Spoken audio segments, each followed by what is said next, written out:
ጥንታዊት ሀገር ኢትዮጵያ የሰው ልጅ መገኛ ምድር ናት። በእምነትም በኩል ቢሆን የክርስትናና የእስልምና እምነት ጥንት ከተቀበሉ ሀገሮች መካከልም በዋነኛነት ትጠቀሳለች። በኢትዮጵያ የሚከናወኑት ሃይማኖታዊና ባህላዊ ኩነቶች አገሪቷን በዓለም አቀፍ ደረጃም እንድትታወቅ አድርጓታል። በተለይም የተፈጥሮ ሀብቶቿ የቱሪዝም መስህብነታቸው እጅግ የጎላ ነው። በርካታ ወንዞች፣ ፏፏቴዎች፣ ተራሮች፣ ደኖች፣ ፓርኮች፣ ሐይቆች፣ ብርቅዬና ድንቅዬ የዱር እንስሳት አይነግቡ ናቸው።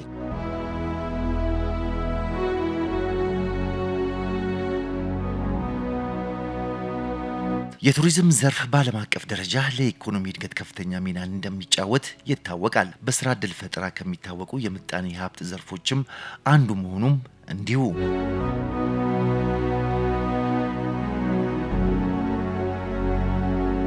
አቶ ነጋ ወዳጆ የኦሮሚያ ቱሪዝም ኮሚሽን ምክትል ኮሚሽነር ናቸው። ቱሪዝም ለአንድ ሀገር የኢኮኖሚ እድገት ዘርፈ ብዙ ፋይዳ አለው። በስራ ዕድል ፈጠራ፣ ለሀገር የገጽታ ግንባታ፣ ለዲፕሎማሲና ለሀገራት ግንኙነት አበርክተው የጎላ ነው። ቱሪዝም ኢኮኖሚን ከማነቃቃት አንጻር ያለውን ፋይዳ እያነሳውለን ነው። ስራ በጣም በርካታ ስራዎችን ይፈጥራል። ኢኮኖሚን ከፍ ያደርጋል። የቱሪዝም ገቢ ይጨምራል። የሀገርን ገጽታ ይገነባል። እዚህ ሀገር ለጉብኝት የመጡ ሰዎች ስለዚህ ሀገር ስለዚህ ሀገር ውበት፣ መልካምነት፣ ስለ ህዝባችን እንግዳ ተቀባይነት፣ ስለ ሀገራችን ያለውን ነገር ይዘው ይሄዳሉ ማለት ነው። በዚህ መረዳት ያለብን በጥሩም በመጥፎ ነገር ይዘው ሊሄዱ ይችላሉ። ነገር ግን በብዛት ለውጭ ሀገርም ሆነ ለሀገር ውስጥ የኛ የሀገራቱ ባህል የሚሰጣቸው የራሱ የሆነ ዩኒክ ነገሮች አሉት። እኛ እዛ ላይ እሴት ጨምረን በሸጠን ቁጥር በርካታ ሰዎች እነዛን ሰዎች አይተው እንዲመጡም የማድረግ ጉልበት አለን ማለት ነው። ስለዚህ ቱሪዝም ኢኮኖሚ ከማነቃቃት አንጻር፣ ገጽታን ከመገንባት አንጻር፣ ፖለቲካን ኢንፍሉዌንስ ከማድረግ አንጻር፣ ዲፕሎማሲን ከማጠናከር አንጻርም እጅግ ጠቀሜታ አለው። ምክንያቱም እዚህ የመጡት ሰዎች ዝም ብሎ ሰዎች ብቻ አይደሉም። በሀገራቸው ንግድ ያላቸው፣ የመንግስት መስሪያ ቤት የሚሰሩ፣ ትልልቅ ተቋማት ውስጥ የሚሰሩ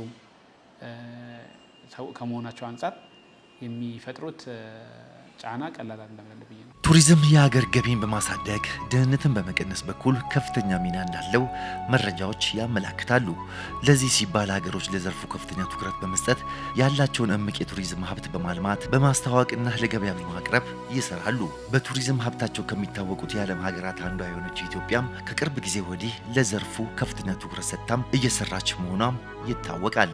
የማይነካው ኢኮኖሚ ሴክተር የለም። ግብርናን ያነቃቃል፣ ሌሎችም ሴክተሮችን ስለሚያነቃቃ ነው። ማዕድንን ያነቃቃል። ለምን ዓለም ላይም ትልቅ የወርቅ ገበያ ያለው ህንድ ነው ይባላል አለ። ህንድ ውስጥ ትልቅ የወርቅ ገበያ አለ። ስለዚህ ሰው ወርቅ ለመግዛት ህንድ ይላል፣ ወይ ደግሞ ዱባይ ይላል። ዱባይ ደግሞ የመሸጫ ቦታም ሊሆን ይችላል። ዱባይም አሁን ከረንትሊ አንዱ ዋን ኦፍ ዘ ማርኬትስ ነው። ሰው ለመግዛት ይላል። የዓለምን የወርቅ ገበያ ዋጋውን ቀንሰው ወርቅ ገበያ እነሱ ጋር እንዲደረግ ሲያደርጉ ሰው ወርቅ ሊገዛ የሚሄድ ሰው ገንዘብ ያለው ሰው ነው።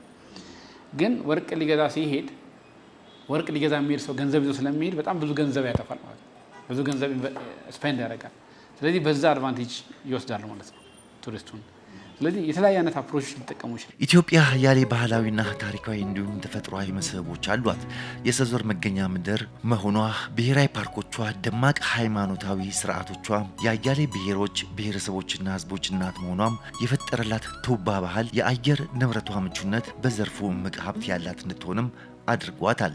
ከነዚህ የቱሪስት መስህቦች መካከልም በርካቶቹ የሚዳሰሱና የማይዳሰሱ ቅርሶች በመባል በተባበሩት መንግስታት የሳይንስ የባህል ተቋም ዩኔስኮ ተመዝግበውላታል። ይህም ሁኔታ እነዚህ የቱሪስት መስህቦች ከእሷም አልፈው የዓለም ቅርስ እንዲሆንም አስችሏታል። አቶ ነጋም ይህንን ያብራራሉ። በዩኔስኮ 18 የዩኔስኮ ቅርሶች አለን። ይሄ ቀላል ነገር አይደለም። ከአፍሪካ ሀገሮች በርቀት ነው እየመራን ያለ ነው፣ በርቀት ነገር ግን ይህንን እንደ ትልቅ አጋጣሚ ወስደን ደግሞ አልሰራንበትም ነው። ባለፉት 5 ዓመታት ብቻ ራሱ ስንት ነው የተመዘገቡ? ጌዲዮ፣ ባሌ፣ የኬሬሴ፣ የሸዋል ኢድን 4 እና መልካ ቁጥር 5 ነው የተመዘገቡ። በየአመቱ አንዳንድ አስመዝግበናል ማለት ነው ባለፉት 5 ዓመታት። አሁን ደግሞ መንገድ ላይ ያለው የሚመዘገቡ አለ ማለት ምን ያህል ፈጣን እንደሆነን ማየት ይቻላል። 3 የቱሪዝም መንደሮችን በዓለም የቱሪዝም መንደርነት አስመርጠናል። ሌጲስን፣ አዳባዱላን እና ወንጪን እንደ ኦሮሚያ ማለት ነው። እንደ ኢትዮጵያ ደግሞ ካይ ደግሞ የጮቄ ቪሌጅ መጨመር ይችላል። ስለዚህ የዩኤን ቱሪዝም ይህን ስራ ከጀመረበት ጊዜ ጀምሮ ኢትዮጵያ ስሟ አለ ማለት ነው። ቱሪዝም ኢትዮጵያን ኤርላይንስን መውሰድ ይችላል። ለኢትዮጵያውያን ሳይሆን ለመላው አፍሪካውያን ጌትዌይ ነው፣ ሀብ ነው። እሱ ነው የሚያመላልሳቸው እና ይሄ ሁሉ ታይቶ ቱሪዝም አቅም ያለው ሴክተር ነው። የሀገሪቷን ኢኮኖሚ ወደፊት ማሻገር የሚችል ነው። የኢትዮጵያን ብልጽግና ማረጋገጥ የሚችል ሴክተር ነው ተብሎ የተመረጠበት ሪዝን ይሄ ነው መታወቅ ያለበት። እነዚህ የተፈጥሮ የባህልና የታሪክ ሀብቶች ከመላው ዓለም በሚመጡ ተመራማሪዎች፣ ጎብኚዎች እንዲሁም በሀገር ውስጥ የሚገኙ ጎብኚዎች ይጎበኛሉ። ሀገሪቱም ዓለምም በስስት የሚመለከቷቸው የኢትዮጵያ መገለጫ ብቻ የሆኑ ጥቂት የማይባሉ የቱሪስት መስህቦች ያሏት እንደመሆኗም በዓለም አቀፍ ደረጃ በጎብኚዎች ልብ ውስጥ ትገኛለች። እነዚህ መስህቦች በሀገር ውስጥና በውጭ ቱሪስቶች የሚጎበኙ ቢሆንም ካላቸው የመጎብኘት አቅም አኳያ ሲታይ ግን የጎብኚዎች ቁጥር እዚህ ግባ የሚባልም እንዳልሆነ መረጃዎች ይጠቁማሉ። ይህም ለመለወጥና ከቱሪዝም ዘርፍ መገኘት ያለበትን ትሩፋት ለማግኘት የለውጡ መንግስት ትኩረት ሰጥቶም እየሰራ ይገኛል። በሀገር በቀል የኢኮኖሚ ማሻሻያ የ10 ዓመቱ መሪ እቅድ የምጣኔ ሀብት ምሰሶ ካላቸው 5 ዘርፎች አንዱ የቱሪዝሙ ዘርፍ እንዲሆንም ሲያደርግ ይህ እምቅ ሀብት ለሀገር የኢኮኖሚ እድገት ያለውን ከፍተኛ ፋይዳ ታሳቢ በማድረግ ነው። በዚህም ሀገሪቷ ከቱሪዝም ሀብቱ የሚገኘውን ገቢ እንድታገኝ የሚያስችሉ ስራዎች እየተሰሩ ይገኛሉ። በመዲናዋና በክልሎች በመንግስት ደረጃ በቱሪዝም መዳረሻ ልማት እንዲሁም በቅርሶች እደሳ ላይ የተከናወኑትና እየተከናወኑት ያሉ ሰፋፊ ስራዎች ይህንን የሚያመላክቱ ናቸው። በጠቅላይ ሚኒስትር ዶክተር አብይ አህመድ አነሳሽነት ለቱሪስት መዳረሻ ሊሆኑ የሚችሉ የተለያዩ ግዙፍ ፕሮጀክቶች ተገንብተው ወደ ስራ ገብተዋል። ከነዚህ ፕሮጀክቶች መካከል በገበታ ለሸገር ፕሮጀክት በአዲስ አበባ ከተማ ተገንብተው ወደ ስራ ከገቡ ዓመታት የተቆጠሩት የአንድነት፣ የወዳጅነት፣ የእንጦጦ ፓርኮች ይጠቀሳሉ። መዳረሻዎቹ እንደታለመላቸው የከተማዋና የሀገሪቱን የቱሪስት መስህቦች መሆን ችለዋል። የከተማዋንም የሀገሪቷንም ገጽታ በእጅጉ እየቀየሩ ይገኛሉ። መንግስት ይህንን ተነሳሽነት ወደ ክልሎች በማስፋት በገበታ ለሀገር ፕሮጀክቱ ደግሞ በወንጪ ደንዲ ኢኮቱሪዝም፣ በጎርጎራ፣ በኮይሻ የሀለላ ኬላ ሪዞርትና የጨበራ ጩርጩራ የዞን ዳና ሎጅ ደረጃቸውን የጠበቁ መዳረሻዎች ተገንብቶ ወደ ስራ እንዲገቡም ተደርጓል። በግሉ ዘርፍ የተገነባው የቤኑና መንደር ሌላው የቱሪዝም ዘርፍ ትኩረት ውጤት ነው። ከቅርብ ጊዜ ወዲህ ደግሞ በአዲስ አበባ ተጀምሮ ወደ ክልሎች ከተሞች እየተስፋፋ ያለው የኮሪደር ልማት የአዲስ አበባንም የክልል ከተሞችንም የሀገሪቱን ገጽታ በእጅጉ እየቀየሩ ከመሆኑ በተጨማሪ ለቱሪዝም ዘርፉም ከፍተኛ አስተዋጽኦ እንደሚያበረክቱም እምነት እየተጣለበት ይገኛል። ከውጭ የሚመጡ ብቻ ሳይሆን በሀገር ውስጥ ቱሪዝም ብቻ ብዙ ሀብት ልታገኝ ትችላለች። ከ100 ሚሊዮን በላይ ህዝብ ያለበት ሀገር 5 እና 10 ሚሊዮኑ ከክልል ክልል ቢንቀሳቀስ ቀላል የገቢ ምንጭ አይደለም። ከዚያም ባሻገር ደግሞ ባህልን፣ ዕውቀትን፣ ልምድን ለመወራረስና ይበልጥ ኢትዮጵያዊነትን ለማሳደግም ያግዛል። የጋራ የሆኑ በጣም በርካታ የሚነገሩ ታሪኮች ስላለን፣ ለምሳሌ አባይ የጋራ ነው። 10 ምናምን ጅረቶች ካልገቡበት አባይ ሆነ። ያን አባይ በጋራ አጉልተን መናገር እንችላለን። የሰው ልጅ መገኛ አፋር ብቻ አይደለም፣ አዋሽ አካባቢ ተገኝቷል፣ ደቡብ ተገኝቷል። በየቦታው ኢትዮጵያን የሚመለከት የጋራ አጀንዳ ነው፣ አጉልተን መናገር እንችላለን። ዘመን መለወጫና አቆጣጠራችን እንደዚሁ በጣም በርካታ የጋራ የሆኑ የሚነገሩ ያልተነገሩ ታሪኮች ስላሉ በሀገር ውስጥ ቱሪዝም በስፋት ብንሰራ ብዙ ሀገራት በስራ አጥነት ገንዘብ በማግኘት ይበልጥ ሀብት በማፍራት ያደረጉትን ውጤት ያገኙትን ውጤት እኛም ልናገኝ እንችላለን። በዓለም ላይ አደጉ፣ ሰለጠኑ፣ ላቁ የሚባሉ ሀገራት ፕራይመሪ ሁለት ነገር ላይ ሰሩ ናቸው። አንደኛው ሰው ላይ፣ ሁለተኛው ክላይሜት ላይ። ሰውና ተፈጥሮ ላይ ሰራ ሀገር ፕሮስፔሪቲ ሊያመጣ ይችላል። ፒፕል እና ፕላኔት ላይ በመስራት ፕሮስፔሪቲን ማረጋገጥ ይቻላል። ኢትዮጵያ እጅግ ውብ ሀገር ናት። የምትበለጽግ ሀገር ናት። 30 ሚሊዮን ተማሪ ያላት ሀገር ናት። የአፍሪካ የፓወር ሃውስ ናት። የሚፈትኑን የሚገዳደሩን ባንሰማቸው ባናያቸው የምንፈልጋቸው ነገሮች እዚህም እዚያም ይታያሉ። ከነዚህ ውጭ ግን ያደገ ሀገር የለም። ያደገ ሀገር ሁሉ በእነዚህ ፈተናዎች ያለፈ ነው። ሰብሰብ ብለን መሬት ረግጠን ሳንንሳፈፍ ሪያሊስቲክ ሆነን ሀገራችን ወደን በተደመረ መንፈስ ብንሰራ የበለጸገች ያማረች ለአፍሪካ ሁሉ ኩራት የሆነች ሀገር መፍጠር እንችላለን። የኦሮሚያ ባህልና ቱሪዝም ቢሮ አለ። የፌዴራል ተቋማቶች የቱሪዝም ኢትዮጵያ ይባል ነበረ። የባህልና ስፖርት ሚኒስትሪ ነበር። አሁን ደግሞ ራሱን ችሎ የቱሪዝም ሚኒስትሪ ኦፍ ቱሪዝም ተቋቁሟልና ባለፉት 7 ዓመት ውስጥ የተካሄደው ነገር አይ ቲንክ በመጀመሪያ ኢትዮጵያ መሆን የምትፈልገውን ነገር ከማየት ራዕዩን ከማስቀመጥ ነው የጀመረው። ከዛ ደግሞ የተቋማዊ ለውጥ የሚባለው ነገር ኢንስቲቱሽናል አሬንጅመንትስ የማድረግ ስራዎችን ኢትዮጵያ ስትሰራ ነበረ። ኢትዮጵያን እና ኢትዮጵያውያን የማየት አቅማችን አጠገባችን ያለው ሀብት ሲፈስ የነበረ ወንዝ ሊሆን ይችላል፣ ወይ ደግሞ አጠገባችን የነበረ ጫካ ይሆናል፣ ወይ ደግሞ የሆነ አቧራ የለበሰ ነገር ሊሆን ይችላል። እነዚህን ነገሮች አውጥተን መልክ ሰጥተነው ምን ሊሆን እንደሚችል ማሳየት ችለን ለገበያ አውጥተን የሀገር ውስጥንም የዓለምንም ገበያ መሳብ እንደምንችል ያሳዩ ፕሮጀክቶች ናቸውና አይ ቲንክ ከፕሮጀክቶቹም ያለፈ አሁን ገበታ ለትውልድ ነው የሚባለው ሰው ለጀኔሬሽን ለትውልድ የሚሆን መልእክት ማስተላለፍ የቻሉ ፕሮጀክቶች ናቸው ብዬ ነው የማምነው።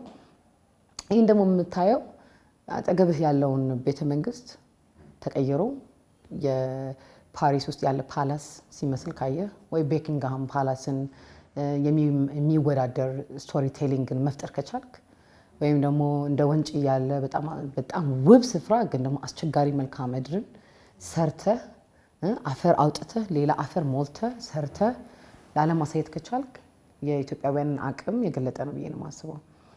በእንደዚህ አይነት አጀንዳ አይ ቲንክ ይሄ የፖለቲካ ቋንቋም ነው ብዬ አላስብም። ሁሉም ሰው ካድሬ መሆን አለበት ብዬ ነው የማስበው። እኔ ለቱሪዝም ካድሬ ነኝ። እኔ ላየሁት የልማት ስራ ካድሬ ነኝ። በጣም በኩራትና በደስታ ለምን እንደዚህ አይነት ነገሮች ፕሮጀክቶች ሀገር መሆን የምትችለውን አቅም ስለሚያሳዩ እኔም ልጆቼም የልጅ ልጆቻችን ምን መሆን እንደሚችሉ ገና ማሳያ ናቸው። ከዚህ በላይ ደግሞ መሄድ እንደማይችል ስለሚያሳዩ ማለት ነው። ለቱሪዝም በአጠቃላይ ያለው ሬሌቫንስ በመጀመሪያ አይንን መክፈት ነው። ፊንፊኔ ባለፉት 1 እና 2 ዓመት ባልሞላ ጊዜ ውስጥ እያሳየችውን ለውጥ ማየት እንችላለን። በጣም ኢንክሬዲብል የሆነ ነው። ከተማው ቶታል ሺፍት ነው ያደረገው። ከለር ዋይዝ ተቀይሯል ከተማው። ከመንገድ ስፋት አንጻር ከተማው ተለውጧል። የመንገዶቹ ውበት ብቻ ሳይሆን ምቾት አላቸው። ለእግረኛ ምቹ ስፔስ ተፈጥሯል። ሰው ወክ ማድረግ ይችላል። የመኪና አደጋም ከመቀነስ አንጻርም ትልቅ አስተዋጽኦ አለው እና በዚህ ዓለም የምንታወቀው እኛ በመጥፎ ነገር እኮ ነው ስማችን የሚነሳው። አሁን ደግሞ በጥሩ ነገሮች ማንሳት እንችላለን። የውጭ ሀገር ዜጎች እዚህ በመጡበት ጊዜ ረጅም ጊዜ ወስደው መቆየት ፍላጎት ያሳዩ ነው ያሉት። ምክንያቱም ከተማዋ ስላማረች የሀገር ሰዎች ልጆቻቸውን በጋሪ ይዘው ሲገፉት ያለ ማታ ወክ ሲያደርጉት ያለ ይሄ ጥሩ ነገር ነው ማለት ነው። ሰው ደስተኛ ሆኖ እንዲኖር ማድረግ የቻለ ነው ማለት ነው። ያ ነገር ደግሞ ኢኮኖሚ እየጨመረ ሲሄድ ደግሞ የሰው ደስተኝነት ኢንዴክስ እየጨመረ ይላል ማለት ነው። የደስተኝነት ኢንዴክሱ ይጨምራል፣ ገቢው ይጨምራል። ምክንያቱም ኢኮኖሚ ሲነቃቀቅ ኢኮኖሚ ሲያድግ ነው አገሪቷም መስጠት የምችለው ነገር የምትጨምረው ማለት ነው። መንግስትም ሰብሲዲ የሚጨምረው ማለት ነው። ስለዚህ በቱሪዝም እንጨምራለን እንጂ ጌን እናደርጋለን እንጂ ሉዝ አናደርግም። ጌን የምናደርገው የምንጨምረው ጋር ሲጨምር መንግስት ነገሮችን ደግሞ ለቅ ማድረግ ይጀምራል። ለምሳሌ አሁን በደሞዝ የተደረጉትን የግብር የታክስ ቅናሽን ለምሳሌ እንደ ምሳሌ ማንሳት ይቻላል። አገሪቷ የኢኮኖሚ አቅሟ እየቻለ ሲሄድ መንግስት ለህብረተሰቡ ያለውን ሰብሲዲ እየቀነሰ ይሄዳል። በነገር ላይ በተለያዩ ሴክተሮች የምታያቸው ለውጦች ናቸው ይህን ሊያመጡ የሚችሉት። ቱሪዝም ኢዝ ዋን ኦፍ ዘ ቢገስት ፕሮሚሲንግ ሴክተርስ ነው። ደግሞ በእርግጥም ትንሽ ስራ ተሰርቶበት ብዙ ለውጥም እያሳየን ያለው ማለት ነው። እነዚህ የቱሪስት መዳረሻ ስፍራዎች መልማታቸው የሀገር ውስጥና የውጭ ሀገር ቱሪስት ፍሰት እንዲጨምርም እያደረገ ስለመሆኑ ይገለጻል። በኮሪደር ልማቱ የሀገሪቱም ከተሞች እጅግ በመለወጥ ላይም ይገኛሉ። ኮሪደሮች በየቦታ እንዲስፋፉ ፍላጎት አለ።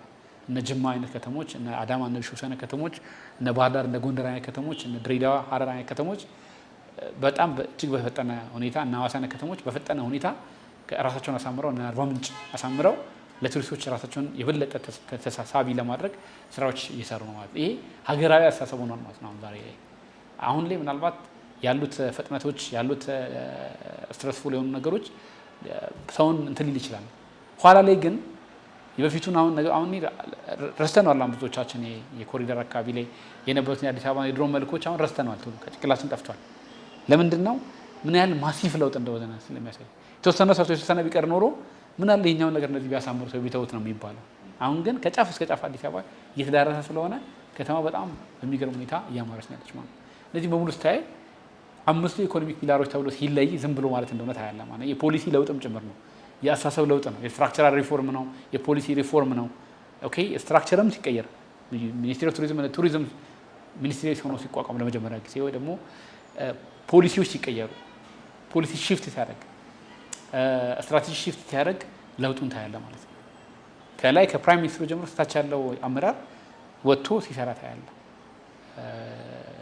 አካባቢውን ተሳምር ሲንከባከብ ታያለ። ይሄ ተምሳሌት ያለው ነው። የግሪን ሌጋሲን ስራዎችም አይቻልም። ምክንያቱም ሰስቴይነብል የሆነ ፊውቸር ለልጆቻችን መስጠት ስላለብን ነው። እኛ የተረከብነው የጎደለ ነገር ካለ እንኳን አሟልተን ነው የምንሰጠው ነው። የተረከብነው ደግሞ አጉድለን ሳይሆን ጨምረንበት አሳምረን እንደሚቀጥለው ትውልድ እንሰጣለን ነው። ከዚያ ጻርታ ይቻላል። ክልሎች የቱሪዝም መዳረሻ ስፍራዎችን በማልማት ቱሪስቶችን በመሳብ ገቢያቸውም እየጨመረ ይገኛል። የኦሮሚያን የቱሪስት መስህብ ሀብቶችን በማልማት በማስተዋወቅ መስህቦችን ለማጉልበት የሚያስችሉ አዳዲስ የቱሪስት መዳረሻዎችን በመገንባት ነባሮችን በማደስ ለጎብኚዎች ምቹ የማድረግ ስራዎች በመስራት ክልሉ ከዘርፉ የሚያገኘውን ገቢ ለማሳደግ በትኩረት እየተሰራም ይገኛል። አሁን በቁጥር ካሰብን አንደኛ አለን። በቁጥር በእድገት ፍጥነት ግን ኦፍ ኮርስ ነን። ምንም ጥያቄ የለውም። እሱ በቁጥር ካሰበን እነ ሞሮኮ በ10 ሚሊዮኖች ነው እያመጡ ያሉት እነ ሞሮኮ እና ግብጽ ማለት ነው፣ ሳውት አፍሪካ። እኛ ግን ፍጥነታችን ማለት የኢትዮጵያን ኤርላይንስን አድቫንቴጅ ብቻ ወስደ ነው ስቶፕ ኦቨሩን ብቻ እንኳን እዚህ እናስቀር ካለ ስቶፕ ኦቨር ይሄ ትራንዚት ፓሴንጀሮችን ብቻ እናስቀር ከተባለ ኦፍ ኮርስ ያለምንም ጥርጥር አንደኛ ነው ያለው። ምንም ጥያቄ የለውም። በፊት አንደኛ ልንሆን ያልቻልንበት ምክንያት ምንድነው? ስላልሰራንበት ነው። አሁን ስለሰራን አንደኛ መሆናችን ብዙ ሊገርመን የማይችልበት ጊዜ ይመጣል ማለት ነው። ላንገረም ይችላል አንደኛ መውጣታችን፣ እንለምደዋለን አንደኛ መውጣትም ማለት ነው። አሁን ላይ ግን እየገረመን ያለው ምንድነው? አናቆም። አዲስ ነገር ነው ለኛ፣ በጣም አዲስ ነው። እንዴት ኢትዮጵያ አንደኛ ልትወጣ ቻለች የሚል ነገር አሁን ሰው ሊገረም ይችላል። ኦፍኮርስ ለምን አንደኛ ኢትዮጵያ አንደኛ እኮ ይወጣል እኮ አይወጣም? አንደኛ ይወጣል። እንዴት አንደኛ ይወጣ ነው? ግን በጣም በፍጥነት እያደገ ነው ያለው የኛ ቱሪዝም ግሮዛችንን ካየው ፍጥነት ያደገ ነው። ኢንተርምስ ኦፍ ፍጥነት በዚህ አካሄዳችን ከሄድን ፎር ሹር ከአፍሪካ ዘ ሊዲንግ ነው የምንሆነው። ምንም ጥርጥር የለውም። አሁን እነ ሞሮኮ በባህርም በየብስም በአየርም በተለያየ መንገድ ብዙ የአውሮፓ ቱሪስቶችን ከማምጣት አንጻር ከክላይሜት ሜዲትራኒያን ክላይሜትም ስላላቸው ሂስቶሪካል ነገሮችም ስላሏቸው ሊስቡ ይችላሉ። በቱሪዝም ሀብቶች በተለኛ የባህር ዳርቻ አጣን እንጂ ያጣነው ምንም ነገር የለም። እሱንም ቢሆን የጊዜ ጉዳይ ነው ማለት ነው። ሀይቆቻችን በራሳቸው ደግሞ ያንን ነገር ሊተካ የሚችል ነገሮች ይሰጣሉ። ያ እንኳን ብናጎድል እሱን ከሌሎች ሀገሮች ጋር ኢንቴግሬት አድርገን ልንሰራ የምንችልበት እድል ስላለ ስትራቴጂዎች አሉ ማለት ነው። ስለዚህ እኛ የምንሰጠውን ለቱሪስቶች የምንሰጠውን አድቫንቴጅ ሌሎች ሀገሮች የማይሰጧቸው አድቫንቴጆች ብዙ አሉ ማለት ነው። መረጃዎች እንደሚያመለክቱት ክልሉ የቱሪስት መስህብ ሀብቶቹን በተለያየ መንገዶች እያስተዋወቀ ነው። በኦሮሚያ ቱሪዝም ሳምንት፣ በቪዚት ኦሮሚያና በሚስ ኦሮሚያ መርሃ ግብሮች መስህቦቹ እየተዋወቁ ይገኛሉ። መጪው የኢሬቻ ወቅት ነው፣ አዲስ ዓመትም ነው። ከዚህ አንጻር ደግሞ የኦሮሚያ ቱሪዝም ኮሚሽን የኦሮሚያ ቱሪዝም ሳምንትን እያዘጋጀን ያለ ነው። በዚህ የኦሮሚያ ቱሪዝም ሳምንት ደግሞ የተለያዩ ዝግጅቶች አሉ። ሚስ ቱሪዝም ኦሮሚያ አለ፣ የቱሪዝም አዋርድ አለን፣ ለዘርፋ አስተዋጽኦ ያደረጉትን የምንሸልምበት ኤግዚቢሽን አለን፣ ፓናል ዲስከሽኖች አሉን፣ የተለያዩ አይነት ደግሞ ኢንተርቴን የሚያደርጉ አክቲቪቲዎች አሉ። ይሄ ሁሉ የክልሉ የቱሪዝም ሀብቶች ለተቀረው ዓለም ለማስተዋወቅ ነው እና ይሄ ለሚዲያ አካላትም ሆነ ለሌሎች ሰዎች ክፍት ነው። ኦንላይን እየገቡ www.oromia-tourism-week.org የሚለው ላይ ገብቶ ኦንላይን መመዝገብና መሳተፍ ይቻላል ማለት ነው። እንደ ጥምቀት፣ ኢሬቻ ያሉትን የአደባባይ ባህላት የቱሪዝም ፋይዳ በሚገባ በመገንዘብና ለነዚህም በቂ ዝግጅት በማድረግ ቱሪስቶችን ለመሳብ የሚደረገው ጥረትና እሱን ተከትሎ እየታየ ያለው ለውጥም እንዲሁ ከዓመት ወደ ዓመት እየጨመረ መጥቷል። በ2017 ዓ.ም የቱሪስት ፍሰት እንዴት እንደሆነም ኮሚሽነር ነጋ ወዳጆ ያብራራሉ። እኛ የተረከብነው የጎደለ ነገር ካለ እንኳን አሟልተን ነው የምንሰጠው ነው። የተረከብነው ደግሞ አጉድለን ሳይሆን ጨምረንበት አሳምረን እንደሚቀጥለው ትውልድ እንሰጣለን ነው። ከዚያ ጻርታ ይቻላል። ፈርዘር የቱሪዝም ገበያ ስትራቴጂያችንን ማይቻል እንዴት አድርገን አገራችን ያስተዋውቅን እንደሆነ ታያለ። በፊት የነበረውን ማስታወቂያ ስራዎችንና አሁን ያሉትን ማይቻል ምን ያህል ኮንሰርን እንዳለ ምን ያህል ፎከስ እንዳለው ታያለ እና በየቦታው የሰጡ ትኩረቶች ሲሪየስ መሆን ይችላል። ግብርና ላይ ያሉትን ነገሮች አሁን አላነሳም። እነሱ በዛ ዘርፍ ያሉ ሰዎች መናገር ይችላሉ። ግን ኦቨርኦል ስታይ ከቱሪዝም የተሰጠውን ትኩረት ያልተናነሰ ነው ለነሱ ለሌሎችም የተሰጠ ያለው እና መገለጫው ያ ነው ልንፈልግ ነው። እንግዲህ አሁን ለምሳሌ ባሌ አሁን ስራ ላይ ያለው፣ ሶፍመር ስራ ላይ ያለው፣ ወንጪ ኦልሬዲ ሰርቶ አልቋል። በይኑናም ማየት ይችላል። ከተሞች እንደ ጅማ ከተማና አባጅፋርን ቦዬን ታያለ። ሀይቁ አሁን ሀይቅ ነው የተፈጠረው። እዛ ጋር ኦልሬዲ ትልቅ ሀይቅ ተፈጥሯል። ቦዬ እንደዛ አልነበረም። እኔ እዛ ነው ያደግኩት ጅማ አሁን ሀሮ ቄሮ ይባላል። ሀሮ ቄሮ እንደዛ አልነበረም። ሌላ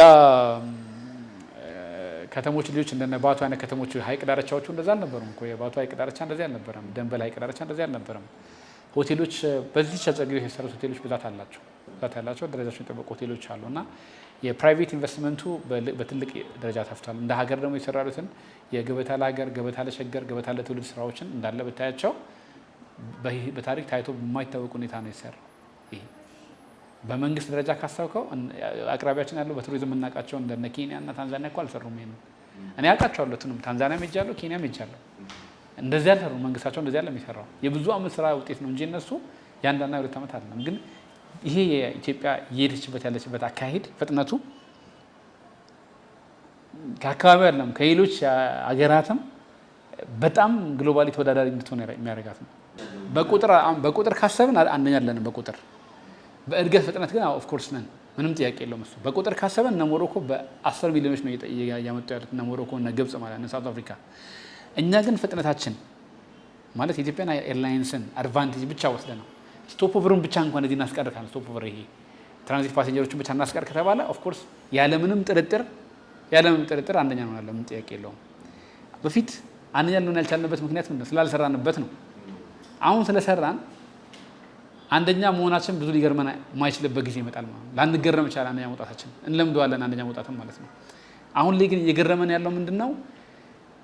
አናቆም አዲስ ነገር ነው ለኛ፣ በጣም አዲስ ነው። እንዴት ኢትዮጵያ አንደኛ ልትወጣ ቻለች የሚል ነገር አሁን ሰው ሊገረም ይችላል። ኦፍ ኮርስ ለምን አንደኛ ኢትዮጵያ አንደኛ እኮ ይወጣል እኮ አይወጣም? አንደኛ ይወጣል። እንዴት አንደኛ ይወጣ ነው? ግን በጣም በፍጥነት እያደገ ነው ያለው የኛ ቱሪዝም ግሮዛችንን ካየው ፍጥነት እያደገ ነው። ኢንተርምስ ኦፍ ፍጥነት በዚህ አካሄዳችን ከሄድን ፎር ሹር ከአፍሪካ ዘ ሊዲንግ ነው የምንሆነው። ምንም ጥርጥር የለውም። በቀጣይ እንደ ክልልም ብቻ ሳይሆን እንደ ሀገሪቱም ለመስራት የታቀደው ስራ የሀገሪቱን በዘርፉ እጅግ ተደራሽነትና ታዋቂነት ያሳድጋልም ይላሉ። ከዚህ በኋላ መንግስት ሊሰራቸው ያሰባቸው ነገሮች ይበልጣሉ።